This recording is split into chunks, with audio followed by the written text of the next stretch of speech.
அதுக்கப்புறம் தான் புரிஞ்சுது நான் மோச போயிட்டேன். 2-3 தடவை தற்கொலை செஞ்சுக்குவோன்னு துடிச்சிட்டேன். ஆனா அதனால உங்களுக்கும் நம்ம குடும்பத்துக்கும் தீராத அவமானம் ஏற்படும். தற்கொலையா? சுமதி, நீ அறிவில்லாத பெண் மட்டுமில்லை, தைரியம் இல்லாத பெண் கூட. ஒரு பெண் ஒரு ஆணை நம்பி காதலிக்கிறது இயற்கை, அதை நான் ஒத்துக்கிறேன். அந்த நம்பிக்கையும் காதலும் அதிகமாகி அவனுக்கு தன்னுடைய பெண்மையை அர்ப்பணிக்கிறதும் இயற்கை, அதையும் நான் ஒத்துக்கிறேன். ஆனா இந்த தற்கொலை விவகாரம் இருக்கே, இது அவன் ரொம்ப ரொம்ப செயற்கை. வேற நான் என்னன்னா செய்ய முடியும்?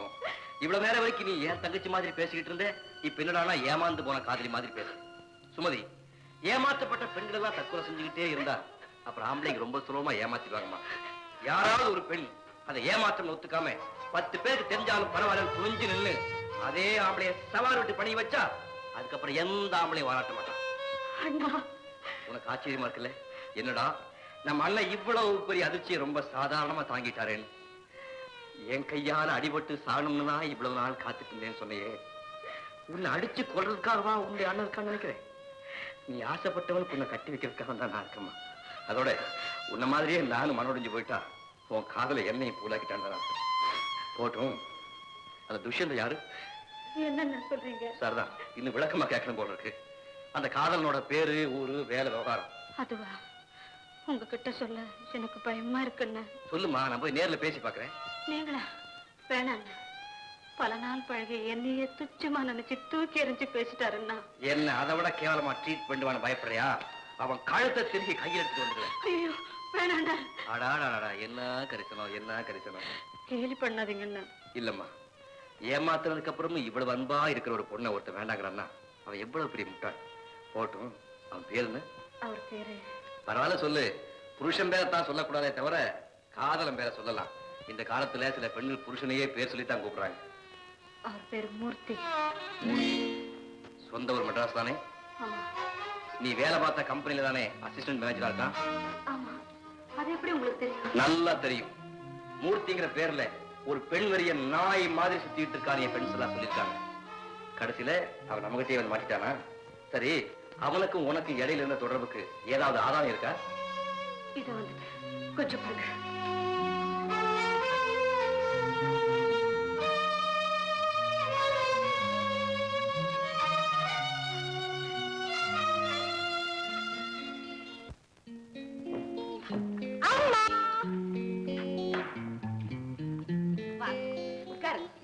ஏமா, டாக்டர் ஜெகதீஷ் வீட்டுக்கு கல்யாண ரிசப்ஷனுக்கு போன்னு சொன்னேளே, அதுக்குள்ள போயிட்டு வந்துட்டா? இல்லம்மா, இனிமேதான் போகணும். அங்க போனா டின்னர் அது இதுன்னு லேட்டா போயிடும். அம்பி, அம்பி, காபி காபி. ஆமா, மாமா இன்னும் வரலையா? இப்ப வந்துடுவேன். கிளப்புக்கு போய் சீட் ஆடலைன்னா அவருக்கு தலையே வெடிச்சு போயிடும். கிளப்புக்கா? எந்த கிளப்புக்கு? என்னாச்சு? நீங்களும் போறேடா, அது ரொம்ப பெரிய இடம். ஒரு நாளைக்கு அண்ணா என்னையும் கூட்டிட்டு போயிருந்தா. பெரிய பெரிய புள்ளிகள். ரம்மி பாயிண்ட்டுக்கு 5 ரூபாய். பாயிண்ட்டுக்கு 5 ரூபாயா? அப்படின்னா சொன்னா புரியாது. ஒரு நாளைக்கு நான் ஓய்வா இருக்கட்டே வாங்க, ஆடி காமிக்கிறேன். ஒரு 500 ரூபாய் கொண்டாங்க. அம்பி, உனக்கு சீட்டாவும் தெரியுமா? தெரியுமாவது அம்பிக்கிட்ட இருந்துதான் அப்பாவே கத்துண்ட. அப்படியா? அவர் தான் ஜெயிக்கிறார், நான் தான் தோக்குறேன். அத்திம்பி, உங்களுக்கு சீட்டாட தெரியுமோ? வேணாண்டாப்பா, அவரையாவது விட்டு வை. மண்ணே, சீட்டாடு தப்பே இல்ல. அண்ணா என்னிட சொன்னாரே, அம்பி சீட்டாடுனால மைண்ட் ரொம்ப ஆக்டிவா இருக்குன்னு சொன்னாரே. சொல்லிட்டாரோ? இங்க ரூம் ஒழிச்சு தரேன், உட்கார்ந்து ஆடிண்டே இருங்க. எங்க ரூம் ஒழிச்சு தரேன்? வர வர உனக்கு ரொம்ப இடம் கொடுத்துட்டார். இரு, அவர் வரட்டும் பேசிக்கிறேன்.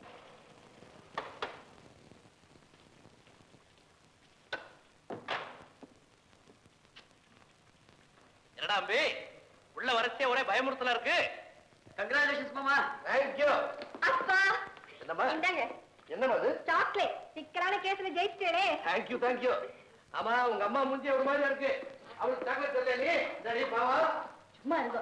இன்னைக்காவது கொஞ்சம் சீக்கிரமா ஆத்துக்கு வரப்படாதா? ஏ, ஆர்த்தி எடுத்துக்கா காத்துன்றியா? விசேஷமா ஒரு கேஸ்ல ஜெயிச்சா ஆர்த்தி எடுக்கலாம். நீங்களா எல்லா கேஸ்லயும் ஜெயிக்கிறேன். சரி சரி, கார் சாப்பிடறா? நீ சாப்பிட சொன்னா சாப்பிடுறேன். பாத்தேடா, அம்மாவுக்கு அப்பா எவ்வளவு பயப்படுறார். நீங்களும் இருக்கேளே. கொஞ்சம் பொறுத்துக்கடி. அவரோட வயசுல அவரோட இன்னும் அதிகமா பயப்படுறேன். சாரி மாமா. நீ மட்டும் என்ன நான் தான் சொன்ன கேக்குறியோ? என்னாச்சு மாப்பிள? ஒண்ணு இல்ல மாமா, நெத்திக்கு பொட்டு வச்சுக்கோன்னு கேட்க மாட்டேங்கிறா. கேட்டா இதான் ஃபேஷன்ங்கிறா. நோனோ, பெண்கள் கட்டாயம் நெத்திக்கிட்டுக்கணும், அதான் சாஸ்திரம். அது எனக்கும் தெரியும். பின்ன ஏன் இட்டுக்கிறது இல்ல? போமா, எனக்கு ரொம்ப பிடிக்கல, போர் அடிக்கிறது. பார்த்தல மாமா, அவளை சொல்லி குத்தம் இல்ல. இந்த காலத்து பெண்களே இப்படி ஆயிட்டா. மாப்பிள, எனக்கு உபநயனம் நடந்த மறுநாள் பூணலை கட்டி கீழே போட்டேன். எங்க அம்மா கேட்டா, ஏண்டாப்பா பூணல்ல ஒரு நம்பிக்கை இல்லையான்னு.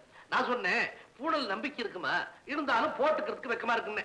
அதுக்கு அம்மா என்ன சொன்ன தெரியுமோ, நாளைக்கு உனக்கு வரப்போற ஆம்பளையா திருமங்கலத்துல எனக்கு நம்பிக்கை இருக்கு, இருந்தாலும் போட்டுக்கிறதுக்கு வெக்கமா இருக்குன்னு தாலிய கட்டி விட்டா என்னடா பண்ணுவேன். சரியான கேள்வி. அதுக்கு நீங்க என்ன சொன்னீங்க? சொல்றதாவது பேசாம பூணல் எடுத்து போட்டுட்டேன். நீ என்ன பண்ண போற? டிக்கெட் வந்துடுறேன்ப்பா. Good girl, do that first.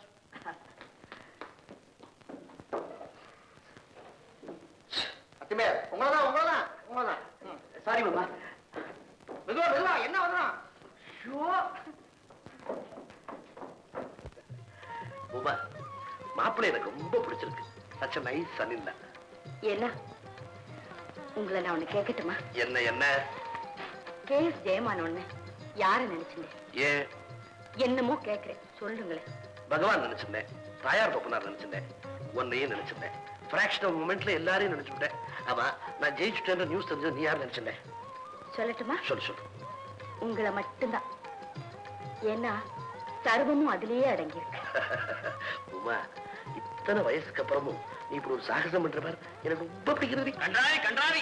என்ன கன்றாவி? எல்லாம் நன்னாதான் இருக்கு. என்னடி நல்லா இருக்க? நெத்தியில விழுவோம் போய் போட்டு வச்சுட்டேன். நீங்க தானே பொட்டு வச்சுக்க சொன்னேன். நேக்கு பிடிச்சிருக்கு வச்சிருக்கேன். சும்மா இருங்க. அம்மா நீ சொல்லுமா நன்னா இருக்கான்னு. அப்பா நீங்க சொல்லுங்கப்பா நன்னா இருக்கான்னு. நான் என்னமா சொல்றது? மாப்பிள்ளை எப்படி இருக்கா டாக்டர் சீதா? மாமா, நான் சொன்னா தப்பா நினைக்க மாட்டேல. சொல்லுங்க. ஆப்பக்கடை சுப்பம்மா மாதிரி இருக்கா. மாமா, டைம் ஆயிடுச்சு. ரிசப்ஷன் போயிட்டு நேரா ஆத்து போயிடுறோம். சரி மாப்பிள்ளை. நாளைக்கு போன் பண்ணுமா? ஜாக்கிரதையா போயிட்டு வாங்க. வரேம்மா. வரேன்பா. என்னது? உங்க பேருக்கு முன்னால ஏன் டைகர்னு இன்னொரு கொம்ப மாட்டிட்டு இருக்கேன்? மண்டு அது கும்பல் அடி. ஹெரிடிட்டரி டைட்டில், பரம்பரை பேர். எங்க தாத்தா ரங்காச்சாரியார் மிலிட்டரியில இருந்தாராம். எதிரிகள்னா புலி மாதிரி பாய்வரா, அதனால ஒரு டைகர் ரங்காச்சாரி ஆயிட்டார். என் தோப்பனார் திருமலாச்சாரியார், அதான் இவன் மாமனார் பெரிய காங்கிரஸ்வாதி, வெள்ளக்காரன்னா புலி மாதிரி பாய்வரா, அதனால ஒரு டைகர் திருமலாச்சாரி ஆயிட்டார். நான் கோர்ட்ல பேசுற போது கொஞ்சம் புலி உருமுற மாதிரி இருக்குன்னு அந்த டைட்டில் எனக்கு ஒட்டி கொடுத்து நான் டைகர் தாத்தாச்சாரி ஆயிட்டேன். எனக்கு அப்புறம்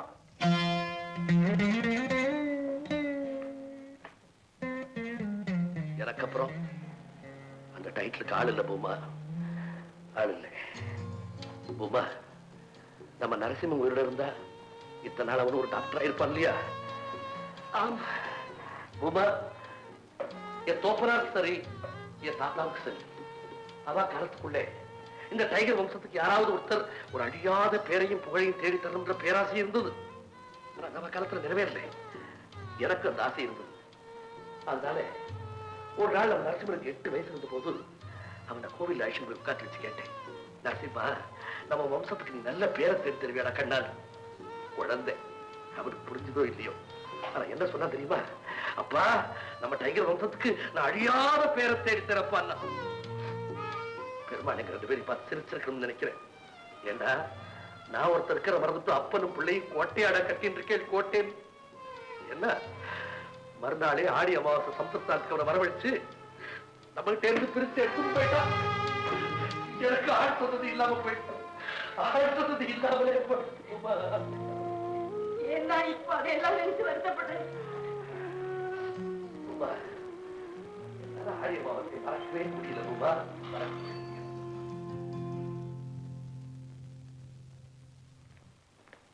யாரா வந்திருக்க? கருணாகரனும் அவர் மனைவியும் உங்களை பார்க்க வந்திருக்காங்க. வரட்டும்.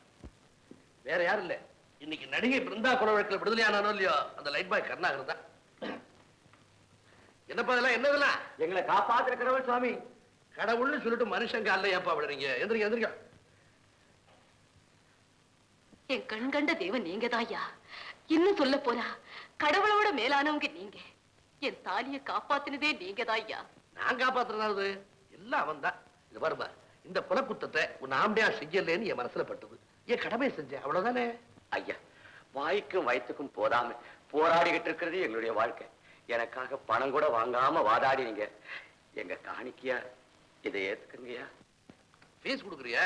என்ன பேப்பர்ல சுத்தி எடுத்து வந்திருக்க? சில்லறையா கொடுத்துட்டாப்பா? பத்தியா, எனக்கு ஃபீஸ் கொடுக்கறது ஆம்படியா திருமணம் எடுத்து வந்திருக்கா. ராமராமா, என்னப்பா இதெல்லாம்? எனக்கு மாங்கல்ய பிச்சை கொடுத்த இந்த தெய்வத்துக்கு இந்த மாங்கல்யத்தையே காணிக்கையா கொடுக்கறதுல என்னம்மா தப்பு? சின்ன பிள்ளைத்தனமா பேசாதப்ப. இந்த வாங்கிக்கோ, வாங்கிக்க சொல்றேன். எடுத்துட்டு போய் உன் ஆம்பியா கழுத்துல போடு. பெருமாள் படத்துக்கு முன்னால் 2 பேருமா போய் நின்னுண்டு இனிமே இந்த மாதிரி தப்பெல்லாம் பண்ண மாட்டோம்னு கணத்துல போட்டுங்க. வரையா வரேம்மா. பூமா, கையில காசு இல்லாதவனுக்கு இவ்வளவு நன்றி உணர்ச்சி இருக்கு. காசு இருக்கிறவனுக்கு ஒண்ணுத்தையும் காணும். உலகம்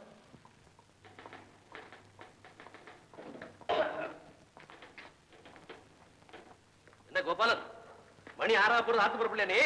போகணும் சார், என்ன அவசரம்? நோனோ, புதுசா கல்யாணம் ஆனவன் சந்தோஷத்தெல்லாம் காலகாலத்துல அனுபவிச்சிடணும். அப்புறம் வயசாயிடுச்சுன்னா சந்தோஷம் இருக்காது, அதை அனுபவிக்கிறதுக்கு டைம் இருக்காது. என்ன கிட்டாமி அண்ணா, நான் சொல்றது கரெக்ட் தானே? 10% கரெக்ட். ஆனா ஒண்ணு, என்ன? எனக்கு தான் கல்யாணம் ஆனதுல இருந்து ஹாப்பினஸே கிடையாது அண்ணா. நீ ஆரம்பிச்சிட்டியா? நீ வாப்பா கோபால, உன்னை டிராப் பண்ணிட்டு கிளப்புக்கு போறேன். இன்னைக்கு பெரிய பெரிய கைகள்லாம் வருது. இன்னும் சீட்டாட போறீங்களே, என்னைக்காவது ஜெயிச்சிருக்கீங்களா? ஓஎஸ், போன 4 நாள் 100 ரூபாய் ஜெயிச்சாடா? தோத்தேன். அதுக்கு அடுத்த நாள் 150 ஜெயிச்சாடாக்கும். அதுவும் தோத்தேன். முந்தா நாள் 250 அவுட். நேத்திக்கு 500 லூஸ் பண்ணடா. ஜெயிச்சேன். என்னென்ன பிரமாதம்? 500 ரூபாய் ஜெயிச்சிருக்க, 500 ரூபாய் லூஸ் பண்ணிருக்கு. என்ன அப்படி சாதாரணமா சொல்லிட்டேன்? 500 ரூபாய் லூஸ் பண்ணது சரி கட்டிருக்கா, 500 ரூபாய் ஜெயிச்சிருக்கேன். அதான் வாழ்க்கை, லைஃபே அதுல அடங்கி விடுறது. நீ உன்னை லூஸ் பண்ற போது அதுக்கு நஷ்ட ஈடா பகவான் உன்னை கொடுத்துருவா. But you must be sincere to God. சீட்டாடத்துல கூட கடவுளுக்கு சின்சியரா இருக்கணுமா சார்? என்ன கோபால் அப்படி கேட்டேன்? பகவானே சீட்டு தானே பாடுறார். அது என்ன விசேஷம்னா, அவர் கையில இருக்கிற அத்தனையுமே ட்ரம்ப் கார்ட்ஸ், எப்ப வேணா இறக்குவார். என்ன கிட்டாமே அண்ணா, நான் சொல்றது கரெக்ட் தானே? 10% கரெக்ட். ஆனா ஒண்ணும், என்ன? என் விஷயத்துல தான் பகவான் தினம் ஒரு ட்ரம்ப் கார்டை இறக்கி என்ன திணற அடிச்சுட்டு இருக்கார். போரும் போராத்துக்கு இப்ப 7 ட்ரம்ப் கார்டுகள் என் ஆத்துல பர்மனண்டா இறங்கி இருக்கு. அதே சார், அது என்னுடைய 7 குழந்தைகள் சார். வணக்கம். யார் பண்ணி? வக்கீலையாவை பார்க்கணும். ஐ மீன் டைகர் அவங்களை பார்க்கணும். நான் தான் அந்த வக்கீல். என்ன விஷயம்? ஒரு முக்கியமான விஷயமா? முக்கியமான விஷயம். சாயந்தரம் 6 மணிக்கே வந்திருக்கேன். நான் கிளப்புக்கு போயிட்டு இருக்கிறேன்ப்பா. I am sorry sir. அப்படின்னா நான் நாளைக்கு வந்து பாக்குறேன். முக்கியமான விஷயம், சாயந்தரம் வந்திருக்கேன். அது நாளைக்கு வரைக்கும் காத்துட்டு இருப்பேன். வேற என்ன பண்றது? நீங்க கிளப்புக்கு புறப்பட்டு இருக்கீங்களே, உங்களுக்காக அந்த முக்கியமான விஷயம் ஒரு நாள் பொறுத்துக்கு தானே வேணும். ஏண்டாப்பா, உன் பேர் என்ன? குமரகுரு. குமரகுரு, ரொம்ப அழகான பேரு. அதான் வார்த்தை டான் டான்னு மணி அடிச்ச மாதிரி வருது. குமரகுரு, விஷயத்தை சுருக்கமா சொல்லு. எப்படி சொல்றதுன்னே வாய் வர மாட்டேங்குது சார். சிவசங்கர் ஷிப்பிங் ஏஜென்சில நான் வேலை பார்க்கறேன். எனக்கு அப்பா அம்மா கிடையாது.